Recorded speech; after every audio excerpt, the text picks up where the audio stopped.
This is a preview to The Story of Dimes by me, David Perez. Now, I'm going to keep it short.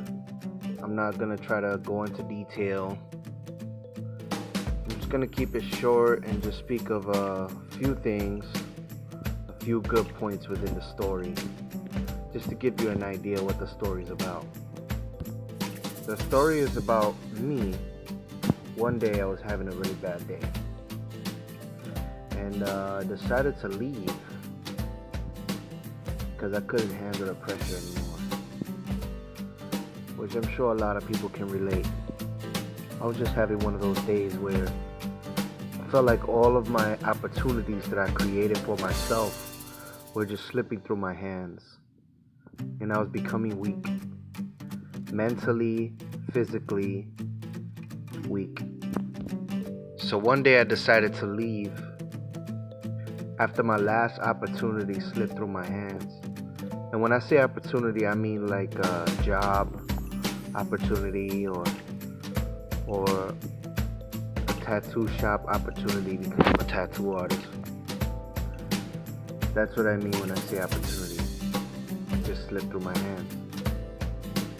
And if you know anything about life, you know that having a great opportunity slip through your hands, it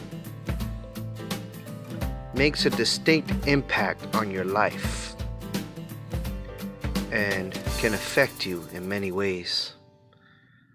But this particular day and time, it affected me really negatively. And so I left. I packed a little bit of stuff that I had, put it in a book bag, and I left. And I just started walking. And I had no idea where I was going, or what journey I was about to embark on, or even if I had a plan as to what I was gonna do from this point on. I just knew that something in my life had to change. I had a son who was already about to be 3, and I just had to leave. And so I did. I left. And as I was leaving, a lot of thoughts were going through my head. Thoughts like, what's happening? Why is this happening? Why are everything in this moment happening? I had so many questions as to why. I had no money at all. $0. Not even enough to take a train. Not even enough for a Metro card or swipe. I left with nothing but my equipment on my back. I had lost my mind. I felt like I lost everything. I lost every opportunity. I lost myself. And I lost my mind, my sanity. I lost control of who I was. And I lost control of my independence, most importantly. My only instinct was to check into a men's shelter. And that's what I went to go do. But on my way to the shelter, I spoke to God. I asked him, why is all this happening? Just then it starts to rain. It starts to come down real hard. I'm talking about raining cats and dogs. And so I stop and I look up at the sky and I look to God and I say, God, why? Why is this happening? Then I stop and think and I said, you know what? If you're real and you're listening, give me a sign. Give me a sign that you're listening and you're hearing my prayers. Please. Just then, as I'm walking, I stop at a corner, and a big 16-wheeler truck passes by. Big old puddle of water, muddy water, and just engulfs me in dirty, muddy, oily water. It was actually warm. And being wet by this water it pushed me over the edge. I fell to my knees and I started crying at first. But then crying became laughter.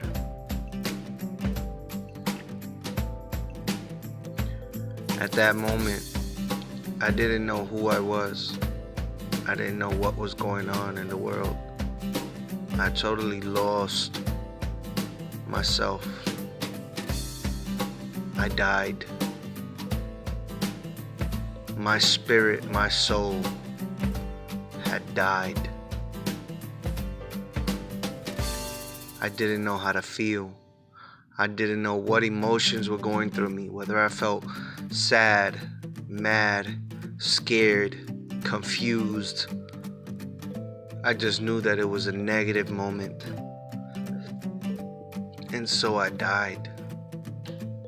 When I say I died, I don't mean I died like my heart stopped beating and I was lifeless, you know. When I say I died, I mean the old person I was no longer. From this day forward, I'm not the same person. It was a mental death. But then I looked up and I asked God again to give me a sign. Let me know that I'm on the right path. Let me know that you're listening and you're watching. Let me know. And just then, the sky opened up and the sun was revealed to me, shining down upon me like a spotlight, as if I was chosen by God Himself. And then I noticed a big, shiny, almost like a diamond on the floor. It was so shiny I couldn't look directly at it at first. My eyes had to adjust to it. But once I leaned over to get a closer look at it, it became a dime. The dime was perfectly placed in my path, as if I was meant to notice the dime. My interpretation of that dime in that moment in time was God's way of telling me that all this was supposed to happen. And this is the beginning of the rest of my life. From that day forward, if I was to lose direction, all I would have to do is look up to God and ask Him to show me the way. And as accurate as seconds on a clock,